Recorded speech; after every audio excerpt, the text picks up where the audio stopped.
All right. Hello from Germany. Guten Morgen. What's night or evening? You could just say Guten Tag, which is day. It's evening though. I don't know. I haven't looked that one up yet. So we are here in Germany on a little family vacation trip, travel, exploration, odyssey. I'll keep going. Excursion. Chime in at any time. Pilgrimage. Okay, I'm done. All right. So we have been kicking around the idea of starting a podcast for quite a long time now. Really, it started probably, I don't know, a year and a half, 2 years after we divorced. Yeah, I would say that's probably about right. Yeah. Didn't quite feel like it was time yet. No. But here we are now, a little over 4 years in, and with so many opportunities to help other couples navigate that space from marriage into a new family dynamic, we have finally decided, like, all right, now's the time. That was the time. And what better time to begin than when we're traveling together across the world. Agreed. So I'm Austin. I'm Megan. And this is our podcast. Oh, what are we calling this? Formerly Wedded. Oh, that's right. Yeah. You made the name. Welcome to Formerly Wedded. Episode 1. We were married for 12 years.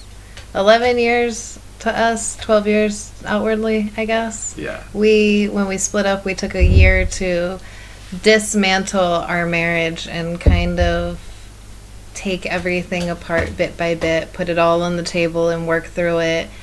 And then at the end of that year, which it wasn't like, we had never said, like, we'll do this for a year. We just said that we were going to take whatever time we needed to work through things before we shared it with the kids or with our family. Because I knew for sure that having everyone else's emotions while we were still in maybe an emotionally raw place would just be too much.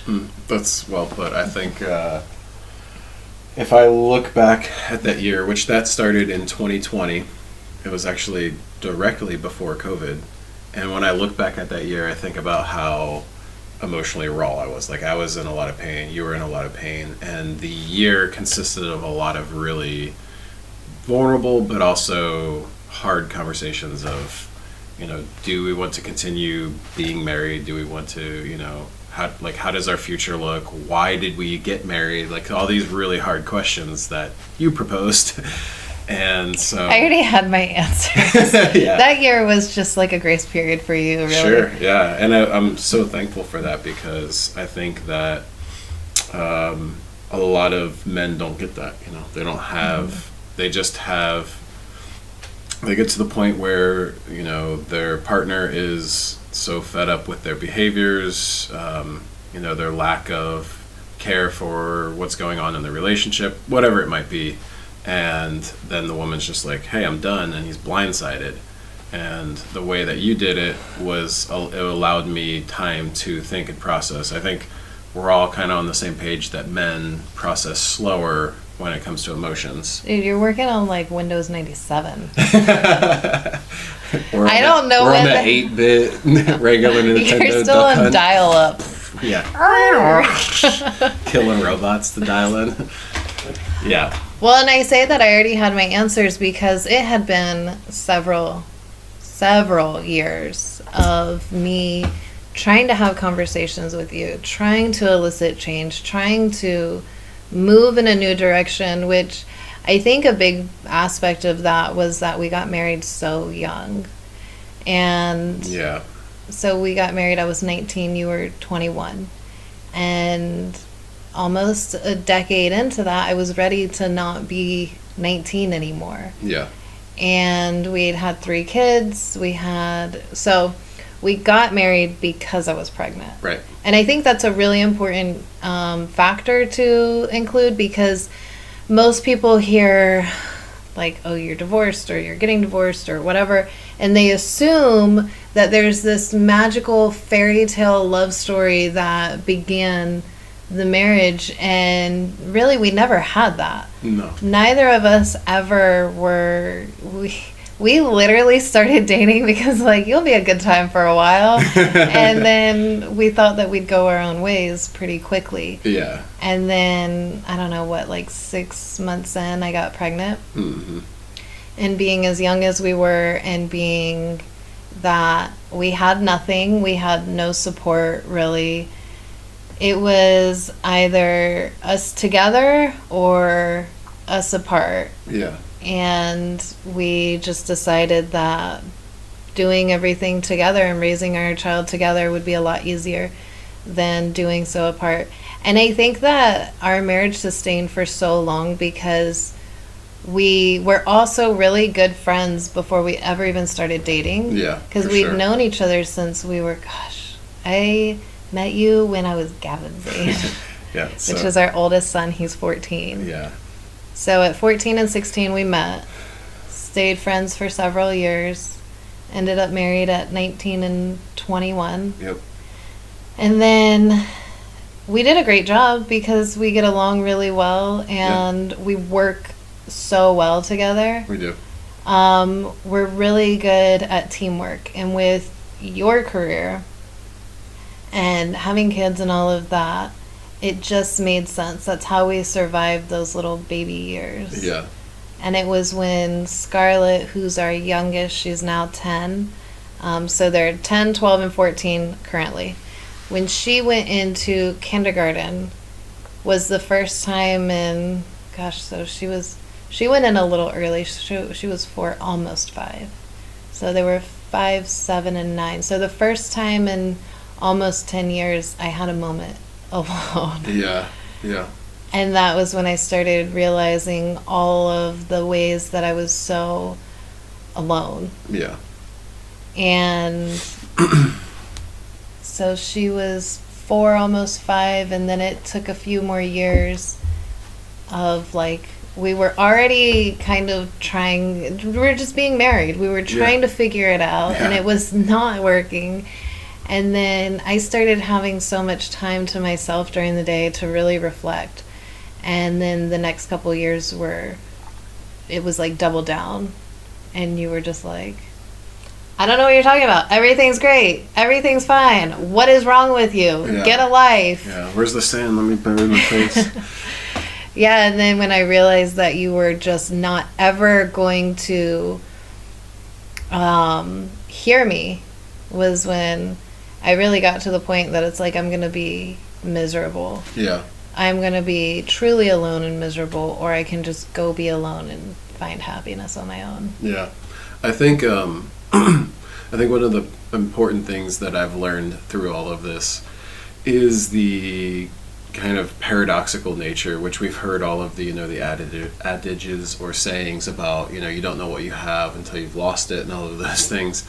And I truly believe that I never would have seen your point had we not actually separated and divorced. And that's hard to say because a lot of people, we've talked about this before as well, is where it's like people view that as a failure, and it's this whole process of separating from your your spouse it's not about whether or not you win or lose in the quote unquote marriage. It's about growing and learning and becoming better yourself. And so once I learned that, I was like, because like that whole, not the first year, but this, like the first year that we were actually separated, like 2021, we said, January 2021, we had a conversation where like, we're done. We're not married anymore. We're not doing this anymore. And that whole year, I spent a lot of time, crying, heartbroken, chastising myself because of the fact that I didn't grow up enough or mature enough or be there and do the things that you were asking me to do. And then after that year, I realized I never could have done those without experiencing this. So it's the catch-22. It is a catch-22, and it's a conundrum. It is the conundrum. So that's an important note, I think, and I think people can take that away as saying, maybe just jump around the grief a little bit. Like, you still have to experience it. You're still going to be heartbroken when you go through divorce. Yeah. But just know that, like, that whole give yourself grace is always there, because at the end of the day, you know, you're here learning, you're here growing. It's all going to be okay. Yeah. I don't think that marriage can be, I mean, I don't know. As I want to say this, I hesitate to say it. I think there can be failures. However, by and large, if you walk away having taken lessons with you and developed yourself and grown from the experience, that maybe the intention you had or the purpose behind the marriage failed. But that does not innately deem the marriage a failure. I think that our marriage has been incredibly successful. Yeah, for sure. We have 3 amazing kids who are just, and I don't just say that because I'm their mom. I'm pretty critical about reality, but they are truly just fantastic children, and it comes from the fact that every single decision, I mean, our decision to get married was based around those kids. Yeah. My decision to leave the marriage was because I started to recognize my inability to show up as the type of mother that I wanted to be. And I saw the trajectory of that life, and that I would continue to wither further and further away from being able to show up for my children the way that I wanted to, because being inside of a marriage that wasn't feeding me and nurturing me in the way that I needed it was starving me. Yeah. And it was taking so much from me that it was then bleeding over into what I had to give to my children. Yeah. And that was the moment that I said, I'm not going to do this anymore. And I am far from the first or only woman who has found herself in that place. And so for me, it's really important to share this story, because over the last 4 years, I've been able to connect with a lot of people and learn a lot and share a lot. But even prior to that, and we've talked about this a lot, and I think more and more people are starting to see it, that men have been freaking, you got the last few generations. Like, what you were taught that your responsibilities were, and what you were taught you should do, and even more so what you were taught that you would be owed. And like, you do this, you will get this, you deserve this is your right. And the sense of entitlement that so many men have been conditioned into, and that entitlement comes at the cost of their partners. Yeah. Can you elaborate a little bit on the entitlement? Yeah, like, give an example just so people understand what you're saying. Okay, so like the easiest one, right? We're talking about marriage. So within a marriage, the entitlement that I have seen again and again and again, and we experienced, was I go to work, I make a paycheck, I come home, I get what I want out of you. Yeah. And women need connection and affection and emotional depth. And so when you go year after year after year without that, but you are obligated to give over your body again and again to your mine, I pay for your life, I provide, I do all of these things, so give me what's mine. Yeah. And we look at, like, as the woman in the relationship, it's like, you're the problem. This is a you problem. And then we'll go to another relationship and be like, you have this problem, But I really believe that the problem is not it doesn't stem from you. It was conditioned into you. Yeah. To believe, as a man, you only have like this much responsibility. You got to pay the bills, provide a home, X, Y, Z, and then you get whatever you want. You're not responsible for anything else. Yeah. And you don't have to do any emotional labor. And I think that is the number one factor in so many genuinely quality relationships that I have seen deteriorate, is the fact that men just do not believe they need to show up emotionally. Yeah. And they think that it's a masculine quality to forsake their emotions. Yeah. Well, those are great examples, and I'm glad that you were able to easily Well, I mean, it was elaborate such a on- huge one Yeah. for so long. Yeah, it was. And as I do think that the tides are shifting, and men are starting to show up emotionally, they're starting to realize, hey, we're being outgrown emotionally by the female gender. And there's a lot more now today, currently, with the resources that are available to everyone, not just men, but men are starting to, it's the 100 Monkeys thing, where it's like, you never heard that? I don't know. Oh, the 100 Monkeys is like, there's 100 monkeys doing something, and it'll like proliferate throughout the whole entire. Oh yeah, and then you can remove continent. the original monkeys. Yeah, exactly. So like right now, it's like 100 men started doing emotional health, and now it's spreading throughout. Well, really, the whole world, it's in this. This is where we can get into this conversation more in depth later, where men are the head of household. Men are the leaders in the family and in the relationship. But many men within the last couple generations have not shown up truly in that way. Yeah. And when we as women, and especially when we become mothers, and we give opportunity after opportunity and really are like, can you, and you don't, then it's like, okay, I'm going to take this into my own hands. Yeah. And that's the path where, our mothers and grandmothers suffered. They didn't take it into their own hands. Few did. And it was very, fringe to do so, and it was really taboo. Yeah. I mean, even today, when a woman maybe 50s, 60s and above finds out that I'm divorced, it's like, oh, I'm so sorry.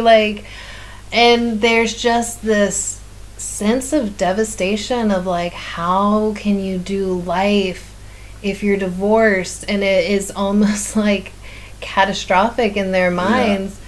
And I'm like, dude, it's not, it's fine. Yeah. But so our mothers, so many of the women in our generation watched our mothers just not. I mean, my mom, I was 8 the first time I asked my mom to divorce my dad. Yeah. I was 16 when she finally did. Yeah. And she didn't do that until she met a man to leave my dad for. Right. And also discovered another family that your dad had. Well, no, because she knew about that. I told her about that when I was 13. Oh, jeez. Okay, I got my timeline wrong. Okay. Yeah, because I told her about that when I was 13, and she didn't leave him until she met her new husband. Wow. Yeah. And so I was just never going to be that woman, and that's why I was like, I don't care what it takes. I don't care what it requires of me.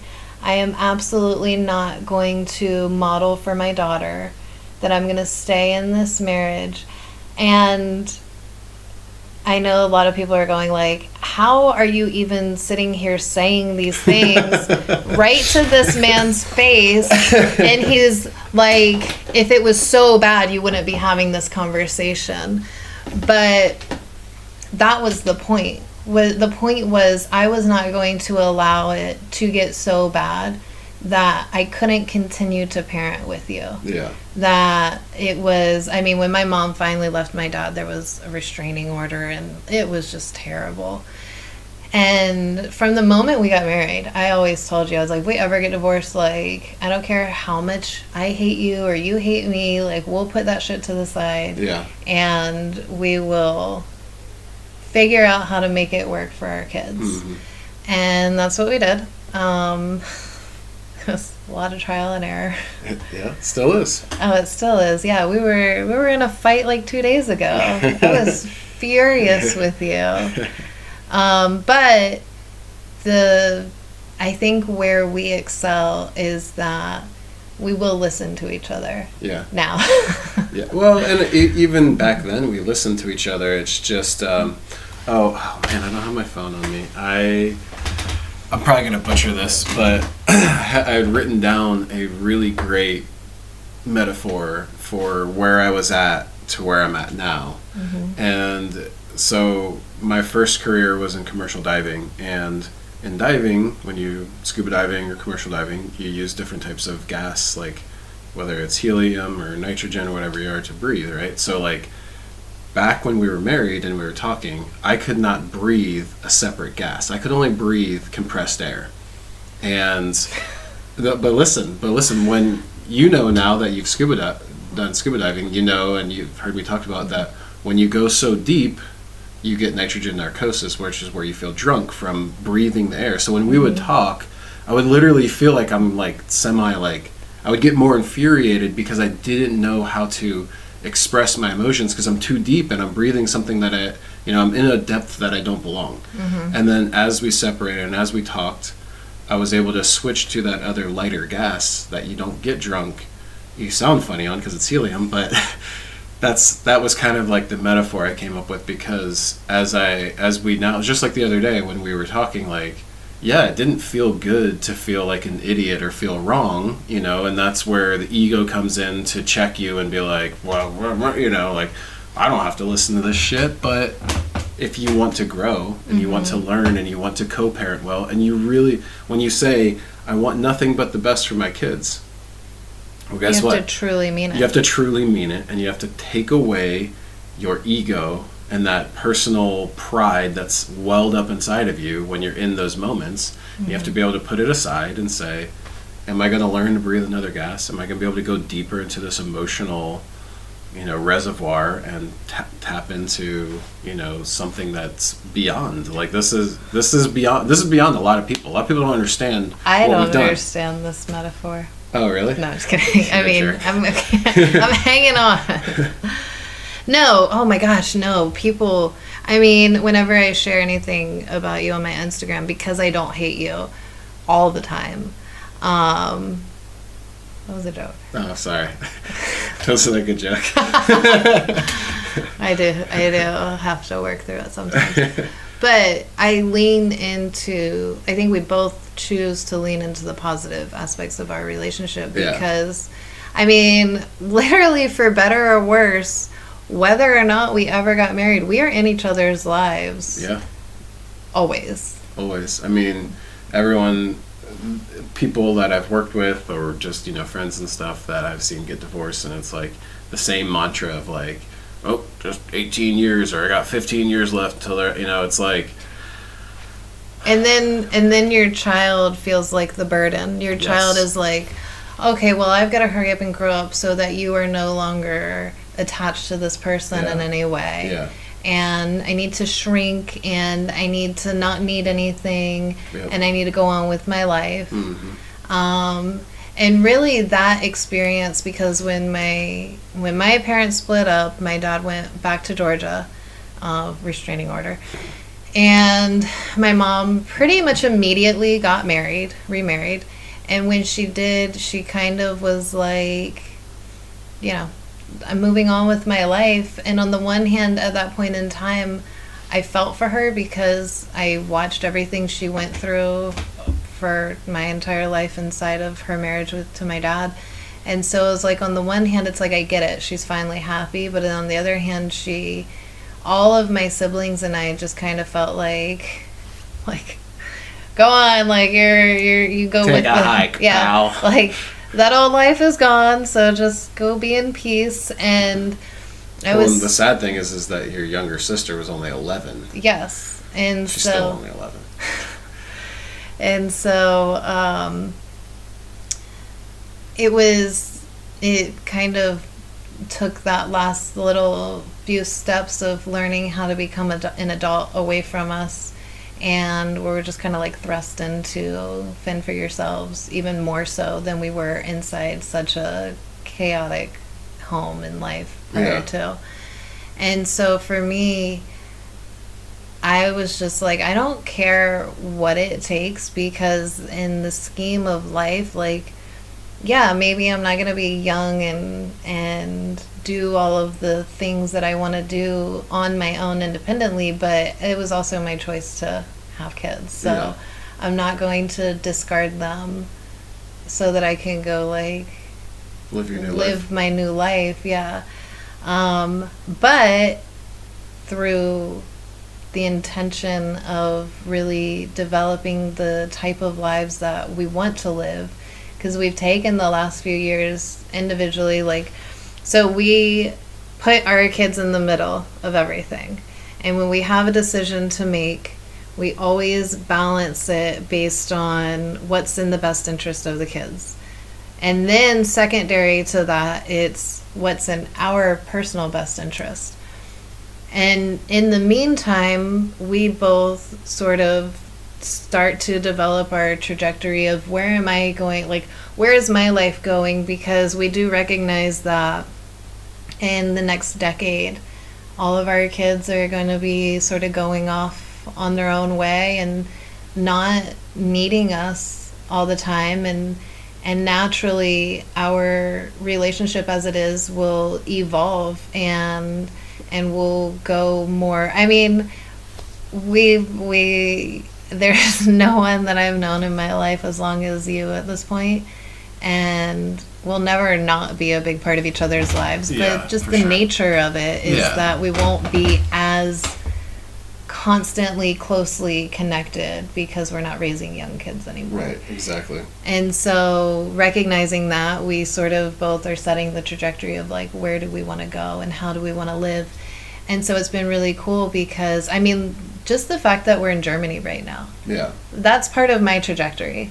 Yeah. Like, that is part of how I want to live my life, and especially with my kids. And because we work together the way that we do with things, excuse me, we're able to support one another in making each other's, like, you get to do the things with the kids that you want to do, and I support that and I encourage that and I help make that happen for you, and vice versa. And so it's like, I feel like we kind of hacked the system because it's like we get to really both live the way that we want to live Yeah. and experience the things we want to experience and still stay true to what our purpose is. And at this point in life, our purpose is maintaining the dynamic of family. And I remember that was one of the core things that we kept when we first split up was, at the end of the day, no matter what, we are family, because we are family to those kids. Right. When you're a child, the only thing that you weigh your experience in the world off of is your parents. Like, their happiness determines your happiness. Their comfort and security determines your comfort and security. Their chaos and misery determines your chaos and misery.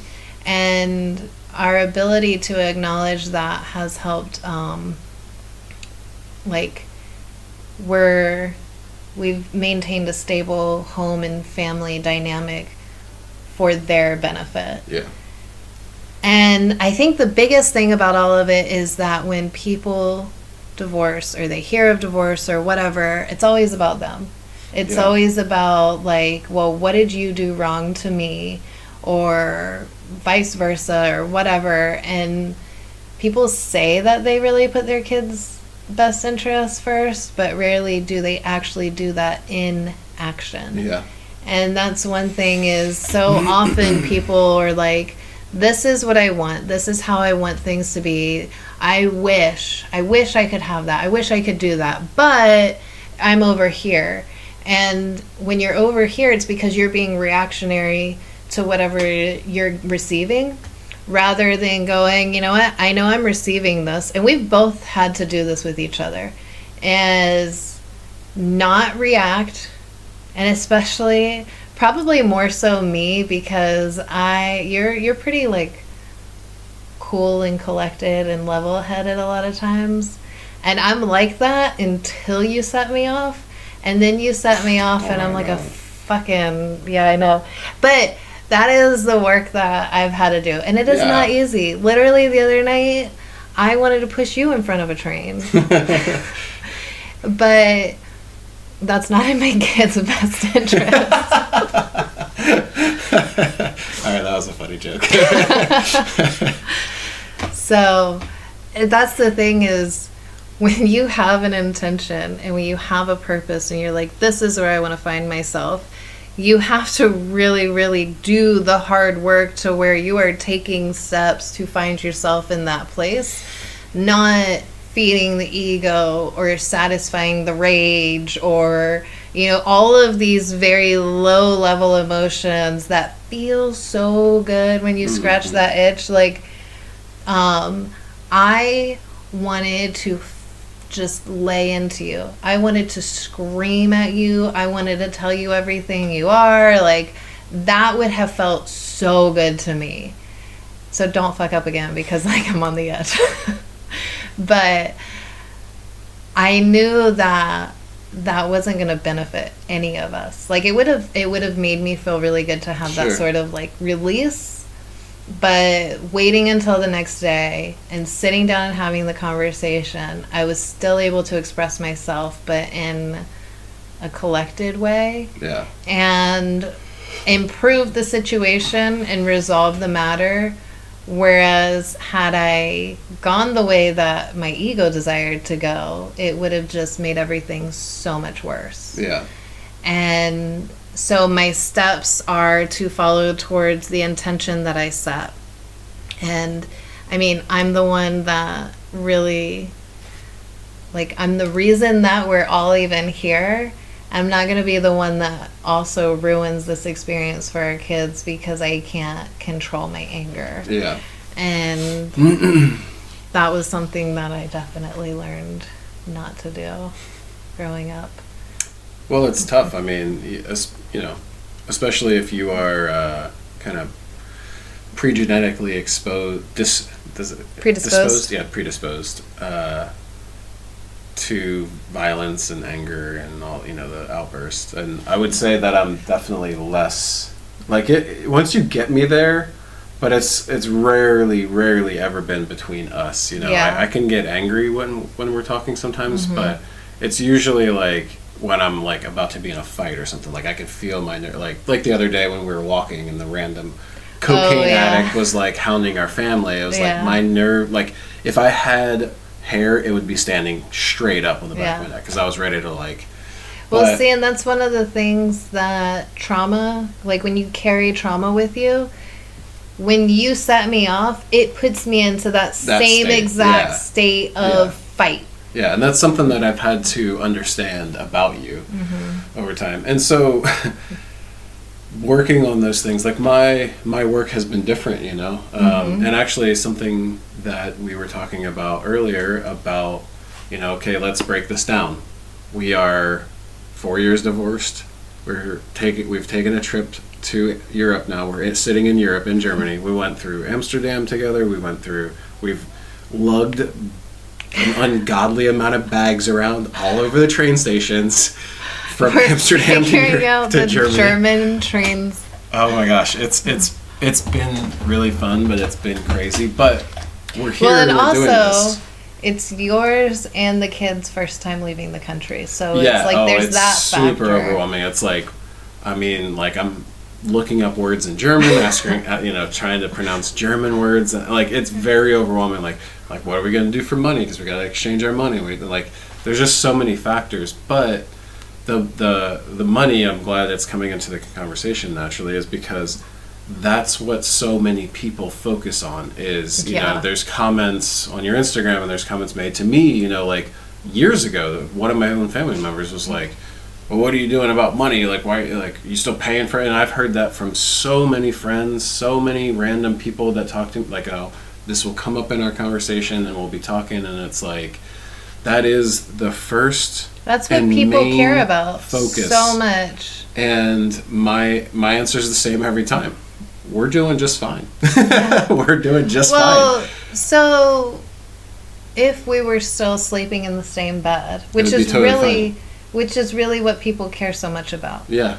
Because, I mean, obviously we're on great terms. Yeah. We're parenting well together. We have managed to cultivate a friendship that, I mean, we're family. Yeah. No matter what, we're family. Family helps one another with money all the time, and nobody judges that. But because the world believes that we should hate each other because we're not sleeping together anymore, Yep. then when we help each other with money, it's this horrible thing. And it always comes from people who've never had a dime in the pot. Yeah, yeah. Like they have nothing to do. And this is something that I think is worth noting, is that throughout our marriage, we have never taken handouts or anything. We've never taken help. We had, your parents loaned you money to do some school courses or whatever for your license, which you paid back. And my grandmother paid my copay for my surgery, which she would not allow us to pay back. That's it. That's it. All we've ever taken from anyone else. Yeah, yeah. And we've definitely, you know, come up through the school of hard knocks with money. Like, we've made very little amount of money, and now we're doing better. Dude, there were times when you were offshore and I was home with little kids that I like spent almost no dollars. Right. Yeah. Your whole entire hitch. Yeah, for sure. And we did a lot of sweat equity in our homes for renovations, but putting all of that aside, whether you have money in the bank, you don't have money in the bank. Real quick though, you can't put that aside, because those are the steps that we took with the intention of someday we are going to live under different circumstances. Yeah. We're not going to spend money that we don't have right now and put ourselves in a hole so that we can keep up with whatever we're expected to keep up with. Yeah. And I think that's a running theme throughout our lives, is that we don't really do what we're expected to do. Yeah. And so it's like we didn't have internet. We didn't even have internet in our house for a while. We've never had cable. I don't think we ever had cable. We didn't start getting TV until it was like Netflix. I think we were the We've just always pioneers of no cable, because I remember you came to me probably in like 2010 or 11, like a year or two after we got married, and you were like, should we just cancel our cable? No, we didn't have cable. Oh, really? No. Oh. Remember we lived in that little house on 9th Avenue? Oh, yeah. We never had cable. Oh, yeah. Okay. And, I don't know. I'm never home, so. I know. And so the reason I say that we can't put those things aside is because, 15 years ago, we were making decisions going like, we're not going to spend money right now because we're going to have that money in the future. And so when people are like, well, how are you paying for this? It's so expensive. It's like, yeah, we earned it. Yeah. We definitely freaking earned it. Yeah. Yeah, there's no doubt in my mind that what we've done is through hard work and perseverance and all of that. And the question is begged is how do you, especially like this is more on the man's side, because as we established earlier, it's like, what's the man's role? Go to work, bring home a paycheck, do the house chore, like do the lawn and all, like there's like very like traditional sense of what a man does, right? But then, like you said, as soon as there is no sex, like, okay, we're not having sex and we're not sleeping in the same bed, we're not in the same house, we're divorced. That's what divorce is. Like, the relationship between the married couple, it severs. Yeah. And so now it's this burden of, and I've heard it so many times throughout my life, where it's like, bitching about paying for child support, bitching about this, bitching about that. And like, the thing is that, the comment that was made on your Instagram about, are you just using your child support and alimony to pay for this, was like, well, you don't even realize that this is, we don't even do child support. Like, you can opt out of that. You could just still pay for your family because they're your fucking family. And I was thinking I was thinking about that comment and how much it impacted me, because I was thinking about, I was like, even if I wasn't on this trip with you guys, I would still want you to take this trip. Just like I'm leaving soon because I work 28 days on, 28 days off.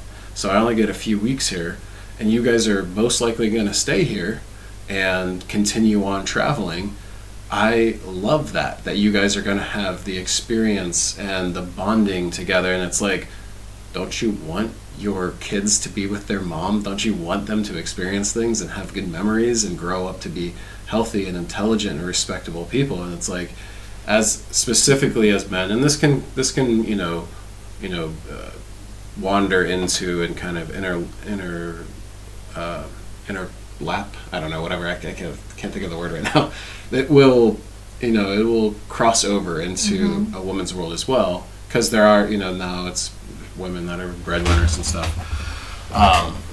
Regardless of who it is, set the money aside and remember what your goals are, and that's Take your steps towards the intention. Take your steps towards the intention, and like you said, this trip is more for you, but it's been amazing. It's been incredible. It's not just for me. If it was for me, we'd be in France, not in Germany. Well, I mean, this trip was it's my baby. It was born of your desire. Yeah, because it's important to me to give the kids the opportunity to experience other parts of the world. Not just like physical parts, but to see that, these places do exist and life still exists here. Yeah. People are out here doing their regular day, Mm-hmm.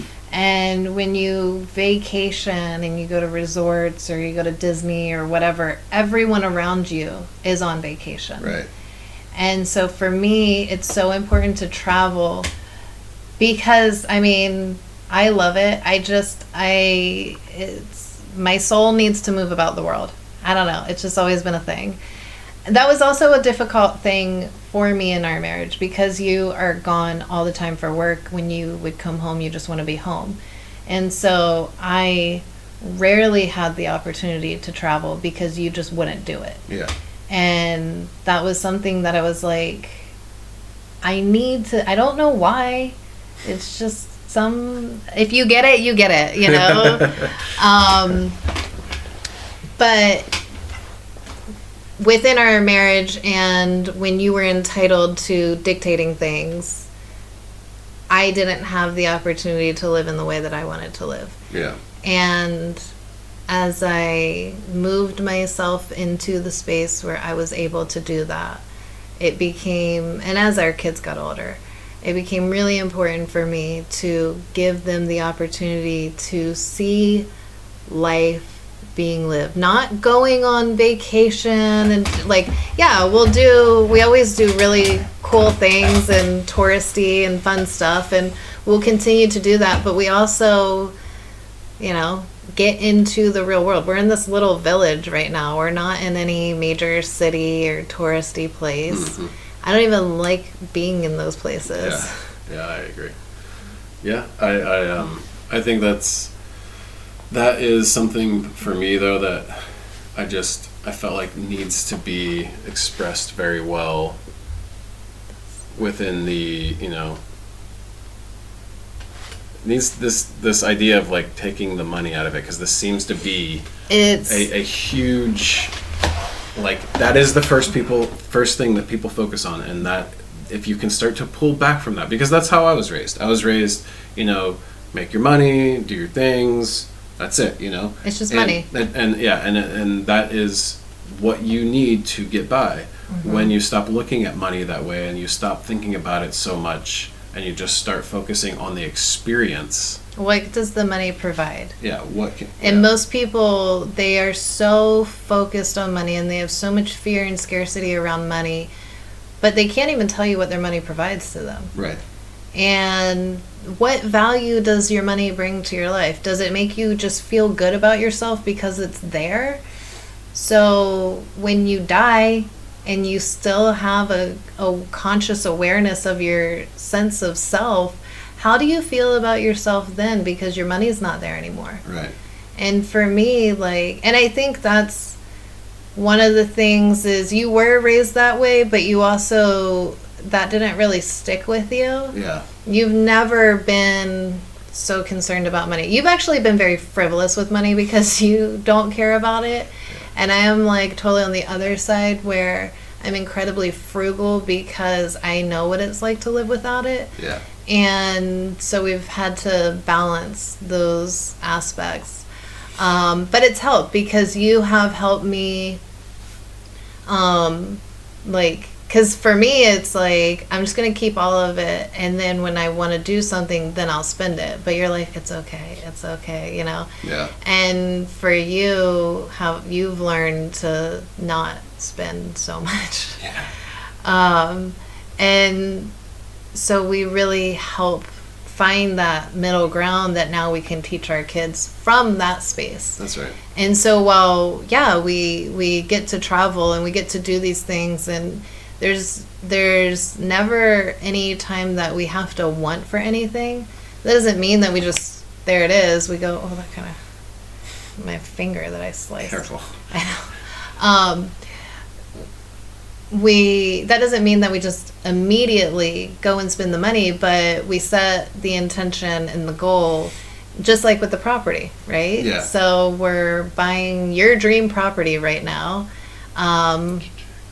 which, by the way, I'm helping you buy it. Exactly. With my money. Exactly. And because people don't see that on Instagram, they see the single woman going about and doing what she wants and living this life with her kids, and they think that some man is footing the bill for that somewhere. Yeah.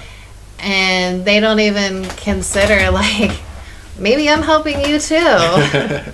Yeah, exactly. I think that it blows my mind what we've been able to accomplish as a separated, divorced couple, but still doing life with the same intention.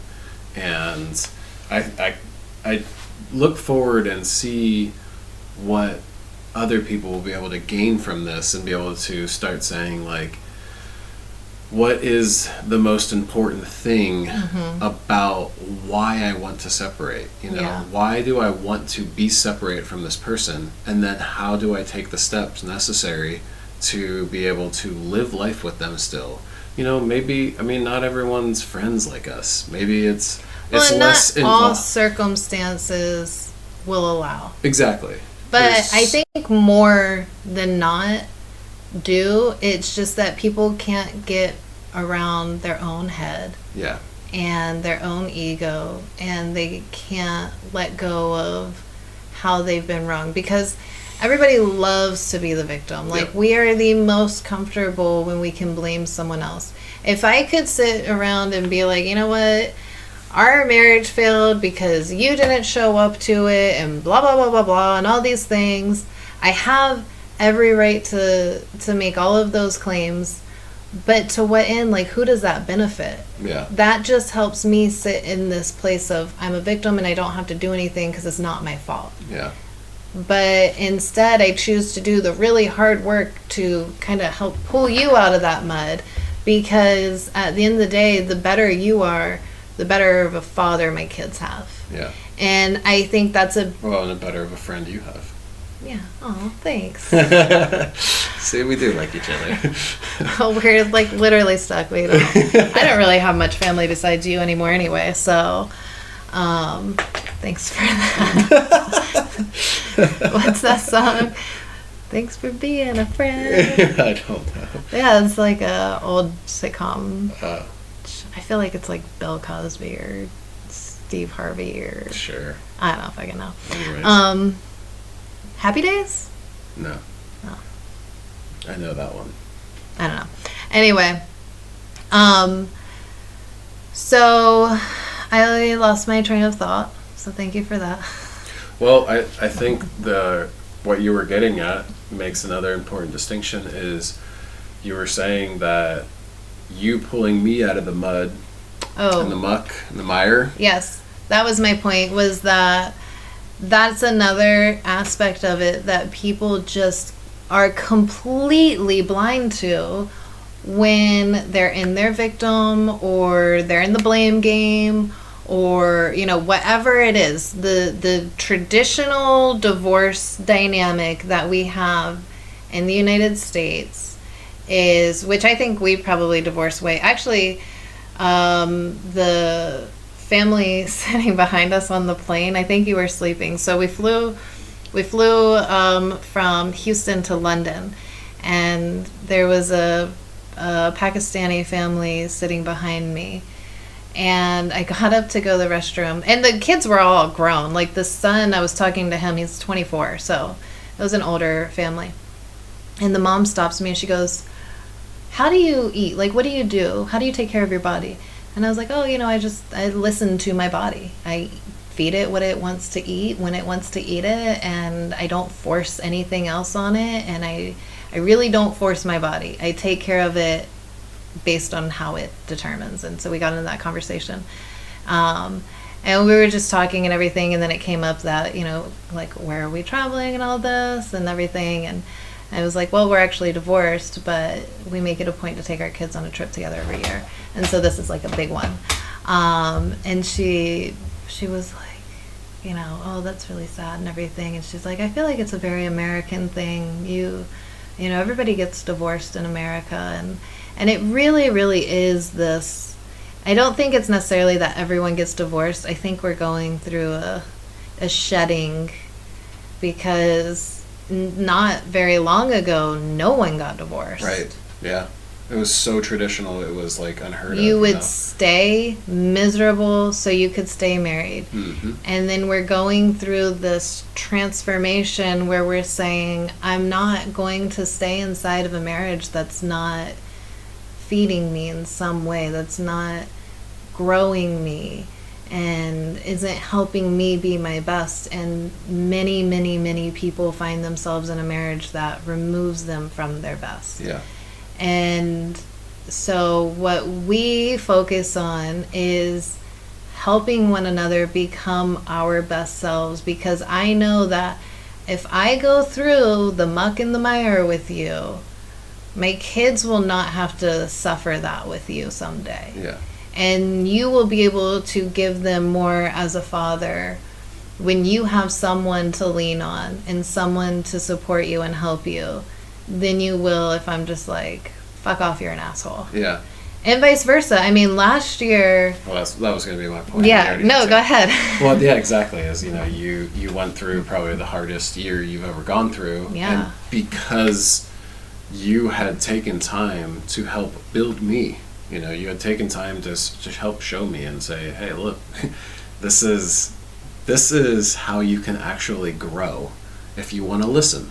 And I listened, and I was, it took a lot of work. It took a few years, a lot of reading, a lot of meditating, a lot of prayer, a lot of saying, I'm grateful for this, I'm grateful for that. I'm, looking inwardly, having those battles and fighting against the things that made me insecure or gave me, shame, grief, whatever emotions are going on. And once I came out through the other side, not to say that I'm some like enlightened being, but I've done work. You're lighter. I'm lighter. I feel like I can flow better through life, and I don't have to worry about so many things because I've taken time to actually focus on them and work on them. And in turn, like you said, not only for our kids, but for you too. When you were going through a hard time, I, not because of I ever felt like I owed you something. It was never like out of like, well, she did this for me. I could see that reasonably as a logical human being. It's like, this person has helped me out so much, but it was never about that. It was about the fact that I want you to be that good of a person and that much better, because that helps our kids. That helps you. I like to see myself in the shoes that I sit in now and the space that I occupy. Yeah. I wanted you to be there too. And you were like, you went all the way to it. Like you were kind of almost born with this like innate knowing of like what you needed, maturity, emotional like responsibility in your life.